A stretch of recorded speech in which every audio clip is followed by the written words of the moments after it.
always on the prowl for a story. I'm always looking for stories in newspapers, magazines, TV, anywhere I go, lawyers' publications. Obviously, all dealing with the law, lawyers, trials, litigation, trends, all different aspects of the law.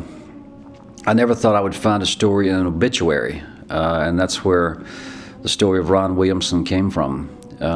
December the 9th, 2004, barely 2 years ago, in the New York Times obituary section. And I had just finished writing The Broker. I wasn't looking for a story in December.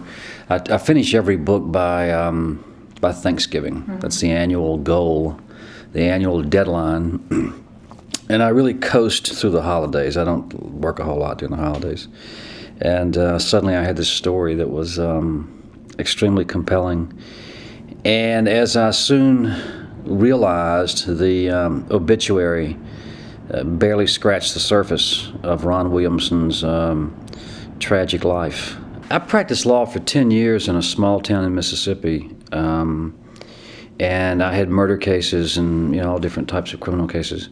And I never saw the police and prosecutors act the way they did in this book. They were pretty straight up guys. And I think that's the case. That's the way it normally is.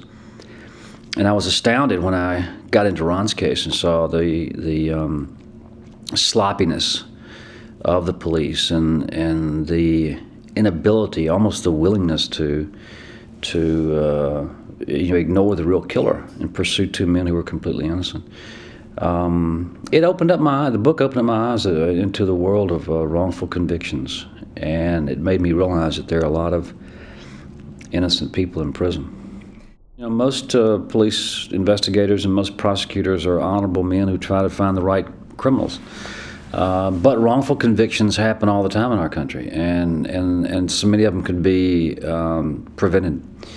Again, that's something I learned as I wrote this book. I mean, I went to prison and talked to some men who were innocent. And, in the story, Ron's on death row for 12 years, completely innocent. His best friend across the hallway, Greg Wilhoit, spent 4 years on death row, and he was completely innocent. They support each other and probably, help save each other's lives. No, I'm not that optimistic, and I'm not that convinced that any book can be that important. What I hope will happen with this book, that happens occasionally with one of my books, people stop, think twice about the death penalty and the system that we have. No, I grew up in the Deep South and in Bible Belt, which is also the part of the country where they're so in love with the death penalty. It doesn't make any sense. And even as a lawyer, I support the death penalty. We're so sickened by violent crime. You want to fight back in some way.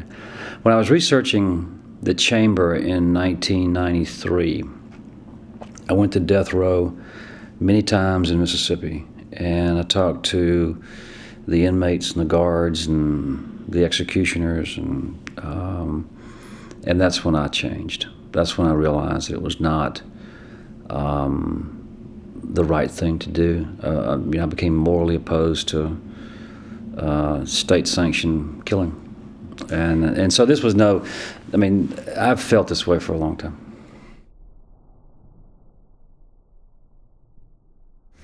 I would never have written the first word had I not been a lawyer.